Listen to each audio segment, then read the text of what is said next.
कि एक आदमी कहता है मुझे अपनी ज़िंदगी पसंद नहीं है, तो हम इस पर एक मिसाल लेके आते हैं। फ़र्ज़ करें आप अपने घर में बैठे हुए हैं और आपको रिलैक्सेशन चाहिए, साइलेंस चाहिए, पीस चाहिए, खामोशी चाहिए। आप कहते हैं थोड़ी देर के लिए मुझे इस घर में घुटन बहुत हो रही है, मैं किसी पुरस्कून जगह पे चला जाऊँ, मैं किसी से बात नहीं करना चाहता, मैं थोड़ी देर बैठना चाहता हूँ अपने आप के साथ। आप उठ के किसी पार्क में चले जाएंगे, यही कर सकते हैं ना आप, किसी पार्क में चले जाएंगे।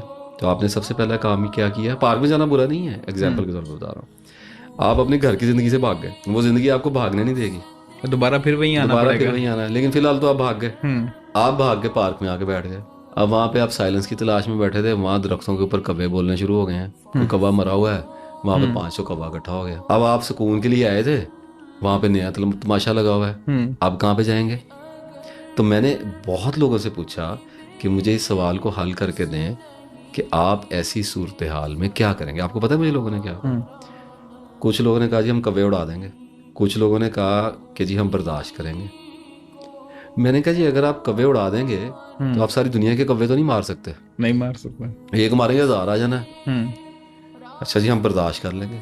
तो ये तो आप घर में ही कर रहे थे, घर में ही कर लेते, वहीं करते रहते। इस तकल्लुफ की क्या जरूरत पड़ी थी आगे एक नई मुसीबत को बर्दाश्त करने की? वो जानी पहचानी मुसीबत थी, उसी को कर लेते। तीसरा जवाब नहीं किसी के पास है। वो जवाब पता क्या है? कि अगर मैं आके बैठ ही गया हूँ और मुझे ये बात पता लग गई है कि मैं सारी दुनिया के कौवे नहीं मार सकता, और अगर इनको मैं बर्दाश्त करता हूँ तो ये एक अजियत है, अजियत से तो मैं निकलने के लिए आया था, अगर नई अजियत भोगूं, मेरा क्या कसूर है? तो इसका मतलब ये है कि मुझे इस रियलिटी को एक्सेप्ट करना है कि इस वक्त मेरे मुकद्दर में यही शोर शराबा है, जो है उसे एक्सेप्ट करना है। As soon as you will accept your present reality, it will over. खत्म, खौफ ही खत्म।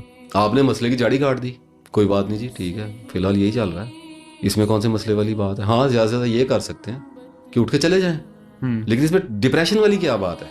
वो घर में बैठे हैं, आ गए ना तंग, डिप्रेशन आ गया, बंदा कहता है उठ के वॉक पे चला जाता हूँ, चले गए, वहाँ पे नहीं माहौल समझ आया, वापस आ जाए, जो करना है करते रहें।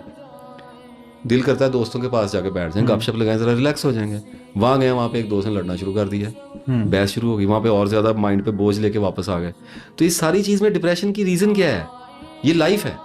तो अगर आदमी को उसकी ज़िंदगी अपनी तमाम तर खूबसूरती, अपनी तमाम तर खौफनाकी के साथ कबूल है, एज इट इज़ कबूल है, मैं फिर यहाँ पर ऐड करूँगा चेंज करने की स्ट्रगल जारी रखने के साथ, अगर कबूल है, कुछ ना कुछ बेहतर करते रहने के साथ, कुछ बेहतर करना है, कोशिश जितनी मर्जी करे, लेकिन कबूल करे उस जिंदगी को, परेशान ना हो, रोए पीटे ना बैठ के। दुनिया में आए हैं तो फिर तसल्ली रखें, आपके साथ सारा कुछ होगा, कोई बात नहीं। अल्लाह ताला ने जब वादा जो किया है कि मैं किसी नफ्स पर उसकी हिम्मत से ज्यादा, बर्दाश्त से ज्यादा बोझ नहीं डालता, तो आपने अभी तक देख ही लिया है, आपने भी देखा, मैंने भी देखा, आप भी देख रहे हैं कि जितनी देर तक हम जी रहे हैं, जो कुछ भी हमारे साथ हुआ उसको हम बर्दाश्त कर गए हैं, इसका मतलब कि हमारी कैपेसिटी में आ गया था ऐसे, तो फिर एक्सेप्ट भी कर लें। इसको कहा जाता है इन्ना लिल्लाहि व इन्ना इलैहि राजिऊन। हमने अल्लाह के पास वापस चले जाना है, हमारा इस दुनिया में क्या रखा है?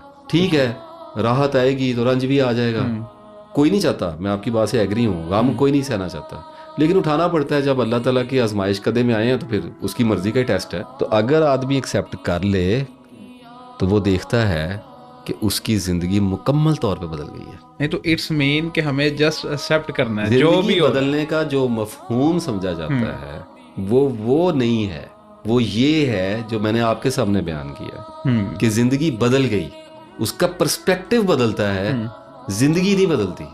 और फिर अगर इस पर्सपेक्टिव के साथ, हाँ तस्बीह होनी चाहिए, साथ नमाज होनी चाहिए, अल्लाह पर पूरा यकीन होना चाहिए, अगर आप इक्विप्ड हैं इन वेपन्स के साथ, अगर आप चल रहे हैं, तो फिर आप देखेंगे कि जिंदगी हर लम्हा शक्लें बदल रही है, कभी डराती है, कभी हंसाती है, कभी रुलाती है, कभी परेशान करती है, कंफ्यूज कर देती है, कभी कुछ करती है, कभी कुछ करती है, लेकिन वो एक हद तक आपको इससे फर्क नहीं पड़ता।